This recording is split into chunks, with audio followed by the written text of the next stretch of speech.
Halo para pemirsa podcast Pater Koma, saya menyapa Anda sekalian yang di rumah atau di sekolah atau dimanapun. Selamat sore dan selamat jumpa lagi. Pada sore hari ini saya ingin melakukan podcasting atau bincang-bincang santai dengan salah seorang siswi SMA Katolik Andaluri. Dia baru selesai mengikuti ujiannya beberapa saat yang lalu. Anda ingin mendapatkan banyak pengalaman dari dia? Ini dia, saya panggil tamu saya.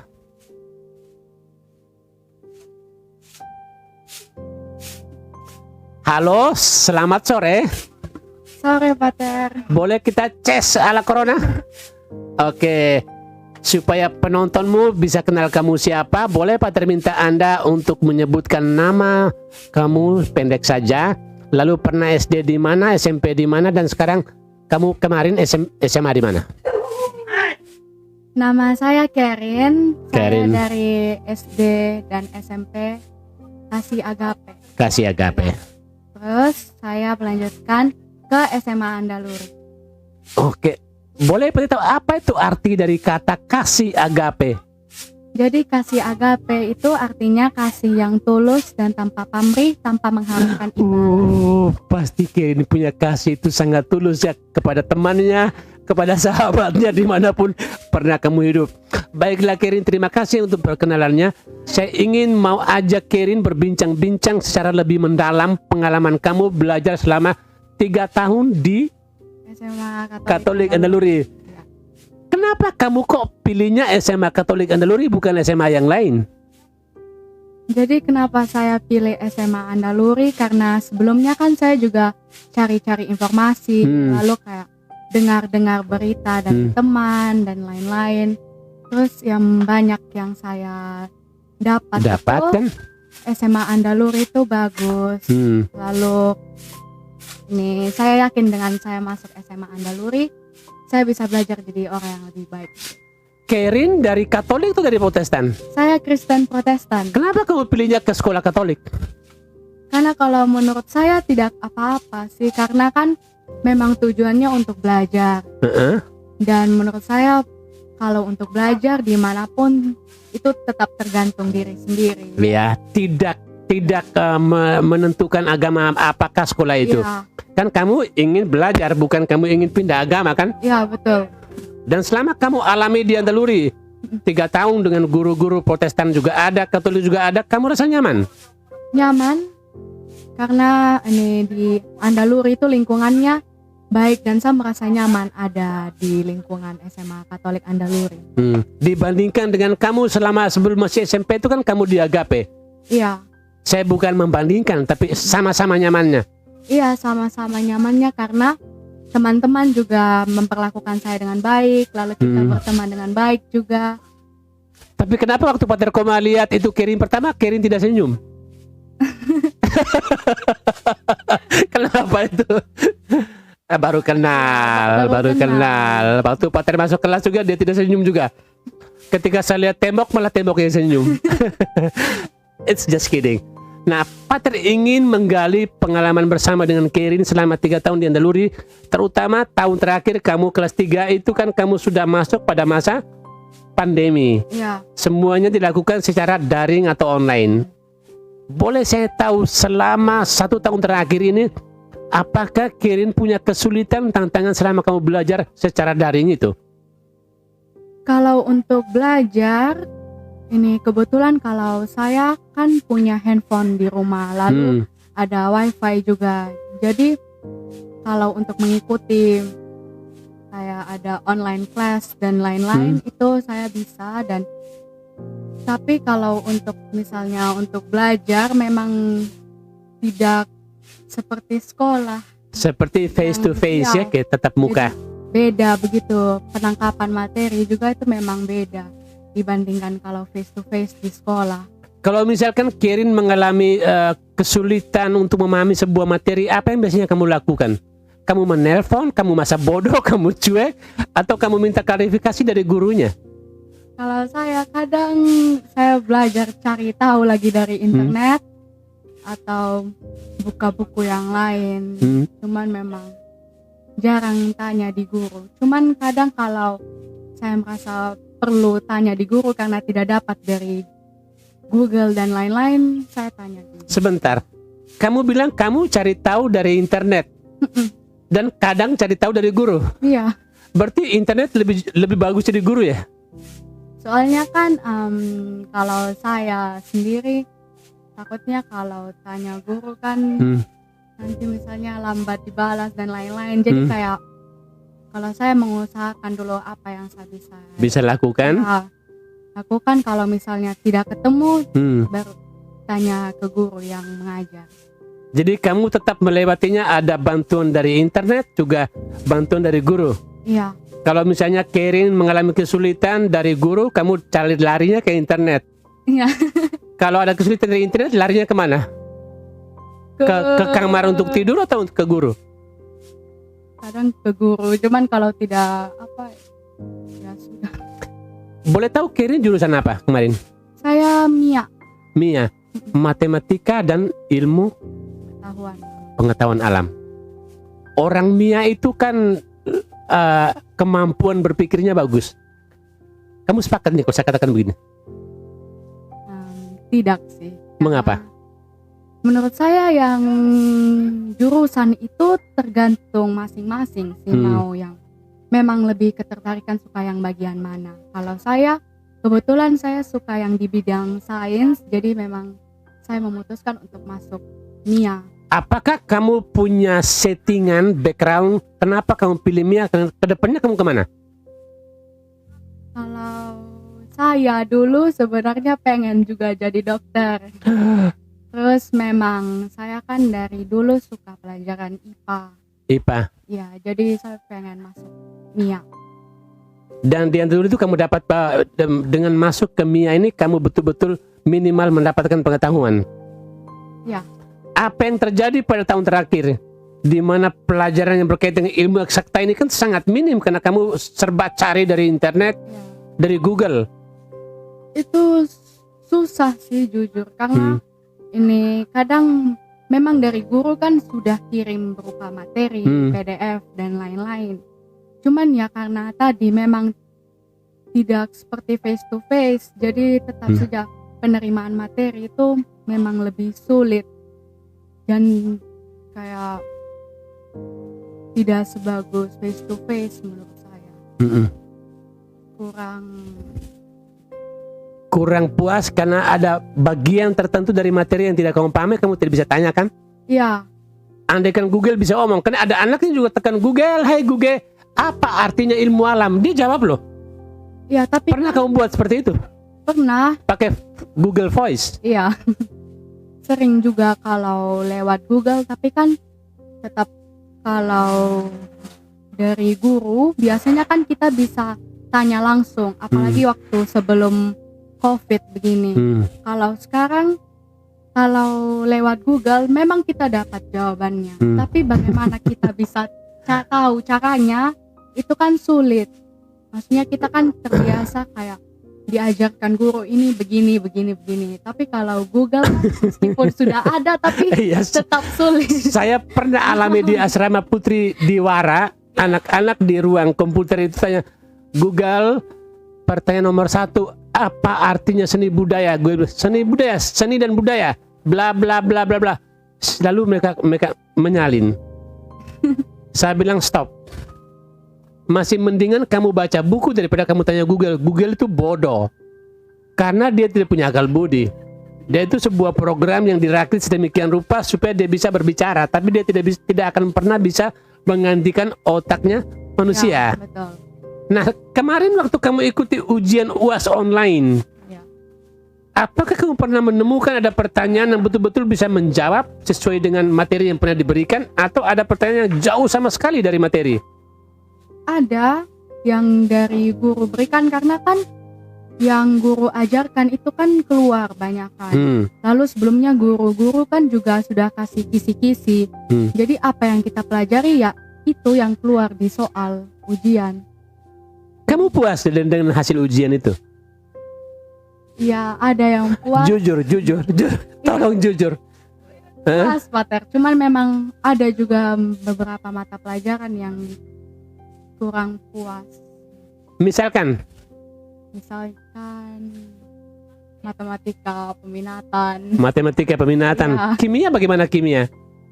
kimia, baik. Dari Wah. semua pelajaran yang sifatnya eksakta ini, mana mata pelajaran menurut kamu selama pandemi ini kamu belajar, kamu bisa sedikit mengerti karena guru bisa kasih kamu bantuan? Kimia, Kimia. ya, Itu kan diampu oleh Pak Ateng kan? iya, Karena saya mendapatkan banyak sekali rekomendasi dari teman-teman yang mengatakan Pak Ateng berjuang sedemikian rupa supaya dia bisa bantu anak-anaknya untuk bisa mengerti kan? iya. Ya kan?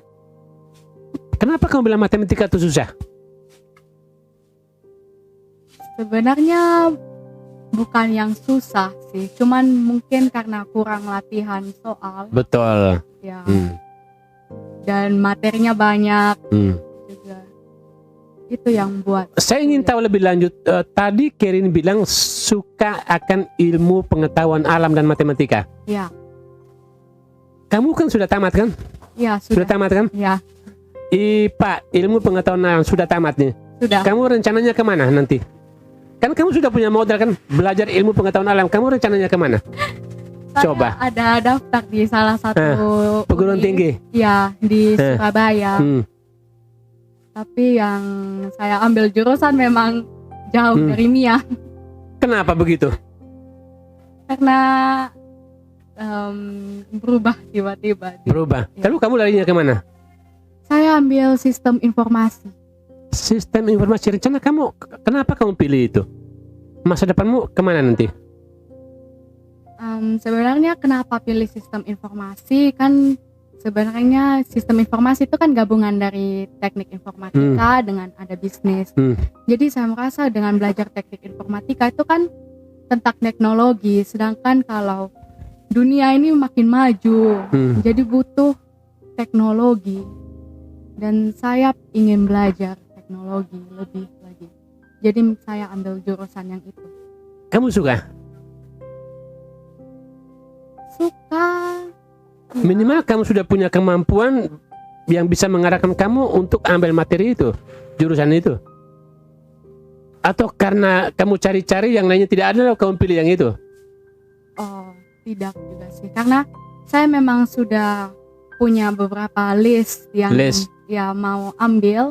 Cuman terakhir memang pilih ambil sistem informasi. Gitu.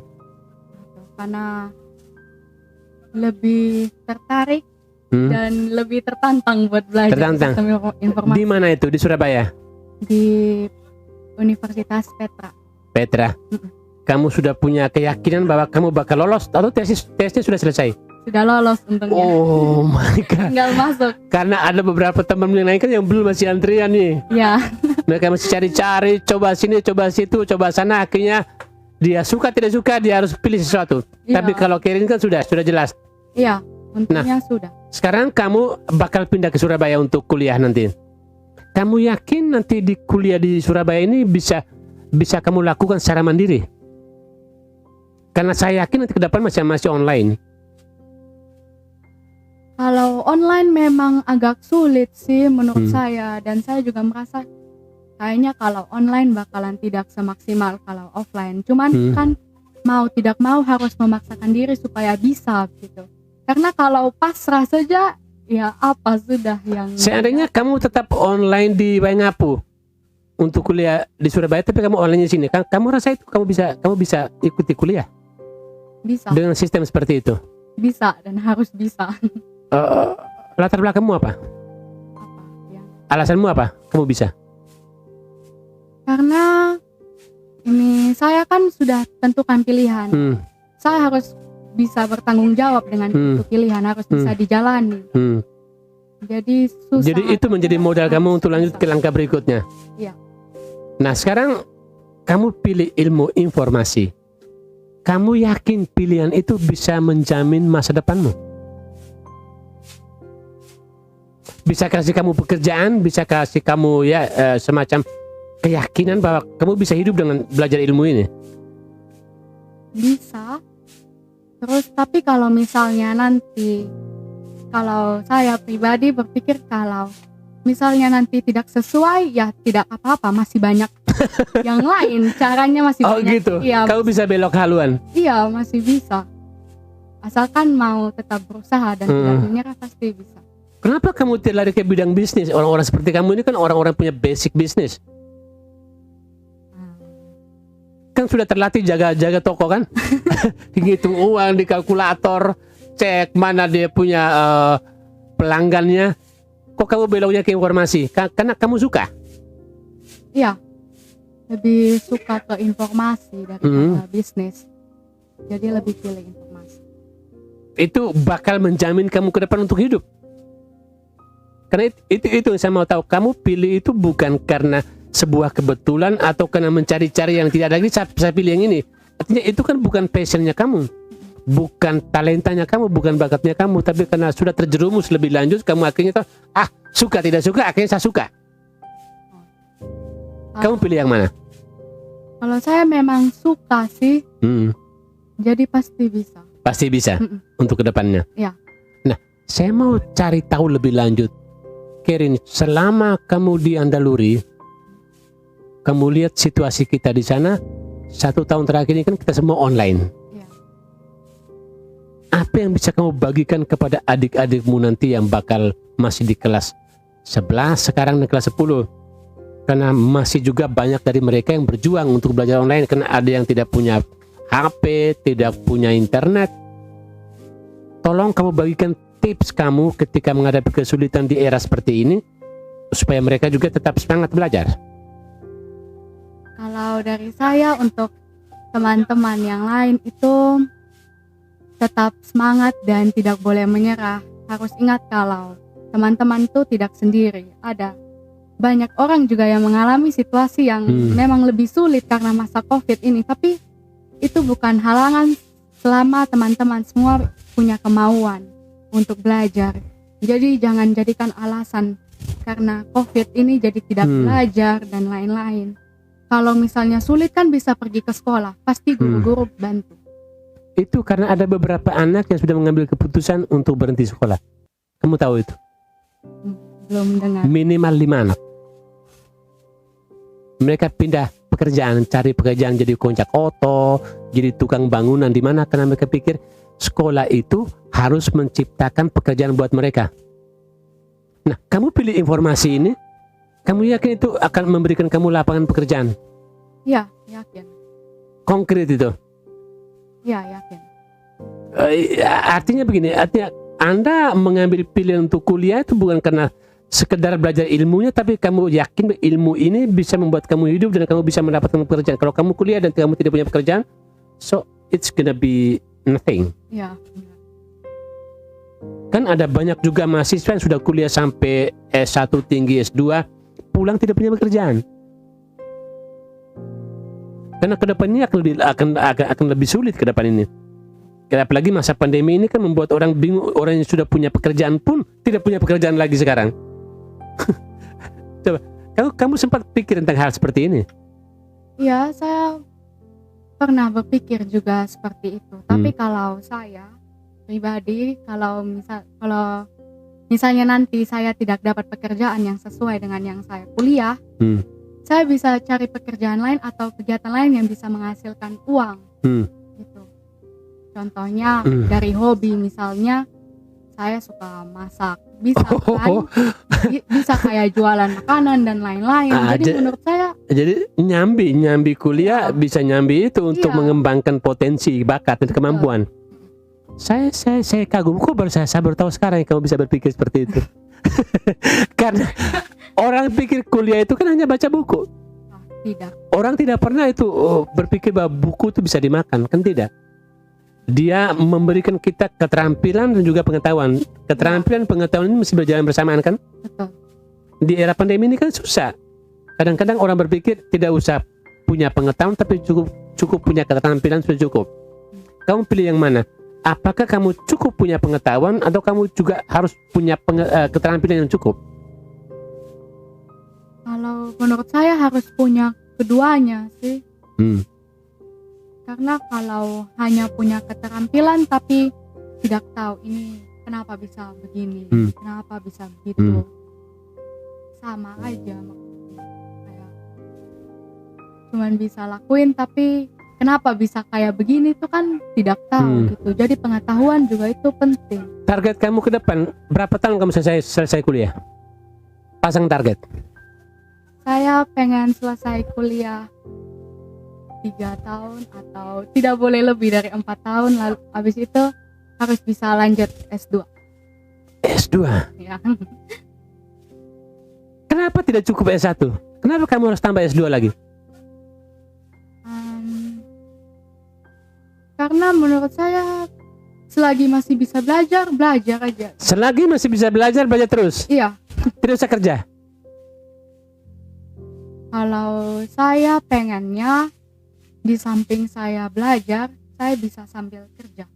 Oke, sambil belajar sambil bisa kerja, Ya. sehingga punya income. Ya, betul.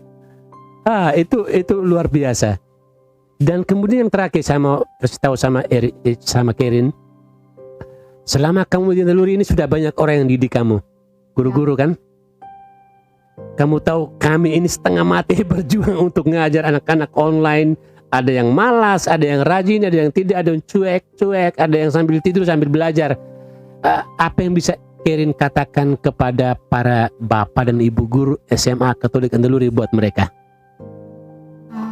Saya mau bilang terima kasih buat guru-guru semua karena sudah mendidik, dan karena usahanya bapak ibu guru semua saya bisa lulus dari SMA Andaluri. Dan semoga dari ilmu-ilmu yang guru-guru berikan, saya tidak jadikan itu suatu hal yang sia-sia, tapi terus saya pakai terus. Ya. Kerin masih punya adik kan? Ya, masih satu. Masih punya papa dan mama? Masih. Apa pesanmu untuk teman-temanmu yang kelas 10-11 ini, terutama orang tua mereka? Kamu bisa katakan apa sama bapak dan mama mereka? Tolong dukung perbuatan anak-anak selagi itu baik, dan untuk kebaikannya mereka tolong dukung dan tolong support. Dan kemudian yang terakhir, apa kira-kira harapan dari Kerin untuk kemajuan SMA Katolik Andaluri ke depan? Harapan saya untuk SMA Andaluri semoga bisa lebih baik lagi, terus bisa menghasilkan alumni-alumni yang berprestasi, bukan hanya berprestasi tapi juga punya attitude yang baik. Itu kan juga penting. Attitude yang baik, iman yang baik, ya, betul. Ya, pengetahuan yang baik. Ya. Kerin pernah mengikuti lomba-lomba selama masih di Andaluri? Kemarin? Pernah 1 kali. Mata pelajaran apa? Saya waktu itu ikut debat pidato bahasa Inggris. Kamu dapat ranking berapa? 3. Oh, dari semua SMA di Tengapu atau provinsi? Sumba. Dari Sumba. Seluruh Sumba kamu dapat ranking 3. Bahasa Inggris. Iya. Itu modal kamu. Bahasa Inggris itu kan satu ilmu yang membantu kamu untuk bisa belajar apapun. Ya. Mau pilih ilmu eksakta, mau pilih ilmu sosial, ilmu informatika, itu semua berguna. Saya ucapkan terima kasih untuk Kerin yang sudah punya waktu, sudah punya senyum, sudah punya pengetahuan, pengalaman yang bisa kamu bagikan selama kamu belajar di sini di SMA Katolik Andaluri. Dan para pemirsa sekalian, terima kasih untuk kesetiaan Anda mengikuti video podcast Pater Koma. Semoga pengalaman Kerin dan juga teman-temannya bisa membuat Anda lebih semangat lagi belajar, terutama buat mereka yang sekarang ini masih di SMA kelas 10 dan kelas 11, terutama SMA Katolik Andaluri. Boleh kita cheers yang terakhir? Semoga Kerin tetap semangat, jangan pernah menyerah belajar. Besok-besok kalau sudah menjadi direktur dari sebuah perusahaan informatika, jangan lupa lamar saya sebagai pekerja yang utama buat perusahaan Anda. Pasti. Thank you, Kerin. Bye-bye. Ya, terima kasih. God bless you.